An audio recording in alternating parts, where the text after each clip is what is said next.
हरिओम. आज रविवार 21 जुलै 2024, आषाढ पौर्णिमा, व्यासपूजा. सद्गुरू ब्रह्मचैतन्य गोंदवलेकर महाराज यांच्या प्रवचनाचा आजचा हा भाग. वेदाप्रमाणे नामही अनादी अनंत अपौरुषेय आहे. ऐकूया. शास्त्रामध्ये असं सांगून ठेवलं आहे की कृतयुगामध्ये ध्यानानी, त्रेतायुगामध्ये हवनानी आणि द्वापार युगात देवतार्चनाने भगवंताची प्राप्ती होते. परंतु कलियुगामध्ये त्यापैकी काहीच साध्य होणं शक्य नसल्याने भगवंताचं केवळ नाम घेतलं असता मनुष्याला दर्शन घडतं. शास्त्राच्या या सिद्धांताचा संतांनी स्वतः अनुभव घेतला आणि मग लोकांना सांगितलं की 3.5 कोटी जप केला असता चित्तशुद्धी होते, 13 कोटी जप केला असता भगवंताचं दर्शन होतं. मला आपण महत्त्व देऊ नका, पण ज्या थोर संतांच्या नावावर मी नामाविषयी सांगतो ते ज्ञानेश्वर महाराज, एकनाथ महाराज, तुकाराम महाराज, समर्थ रामदास स्वामी यांच्यासारखे संत कधी वेदबाह्य बोलतील? हे शक्यच नाही. वेदांना जे परमात्म स्वरूप अगोचर आहे ते स्वरूप संत तद्रूपत्वाने जाणतात. सध्याच्या परिस्थितीमध्ये संयमाची बंधनं सुटत चालली आणि म्हणून संतांनी कळवळून नाम घ्या असं सांगितलं. वेद भगवंताचं वर्णन करतात, नाम देखील भगवंताचंच अस्तित्व प्रकट करतं. प्रत्येक वेदमंत्राच्या आरंभी हरिही ओम असतं आणि ते नामच आहे.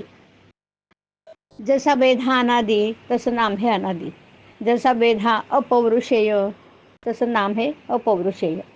जसा वेद हा अनंत तसे नाम हे अनंत. प्रत्यक्ष शिवाने नाम घेतलं म्हणून ते अनादी साधन आहे.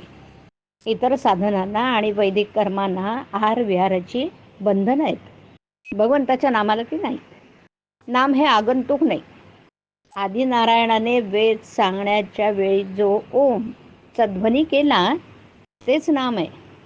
आणि म्हणून सर्वांना माझी विनंती आहे की आपण नाम घेत जावं. किंबहुना आपण नाम घेतलं तरच वेदांचा खरा अर्थ आपल्याला कळेल अशी माझी खात्री आहे. वेद म्हणजे भगवंताची स्तुती. ती करीत असताना म्हणजे वेद म्हणत असताना आपलं लक्ष शब्दाकडे नसावं तर त्याच्या अर्थाकडे असावं. अर्थ न समजला तरी लक्ष भगवंताकडे असावं.